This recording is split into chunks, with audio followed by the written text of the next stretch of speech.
Learndash versus Learnpress versus Tutor LMS. Best LMS plugin. I'm going to tell you which LMS plugin is best between Learndash, Learnpress, and Tutor LMS. Learndash is the heavyweight, feature-rich, reliable, and scalable. It's used by universities and serious course creators, but it comes with a price, $199 a year minimum. Great if you're investing in a real business. Tutor LMS hits the sweet spot. It's intuitive, has a strong free version, and the Pro upgrade adds derp content, multi-instructor support, and solid analytics. If you want modern UX without shelling out big, Tutor LMS might be your move.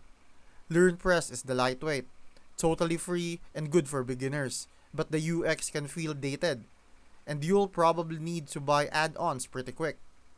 If you're just testing the waters, start with Learnpress.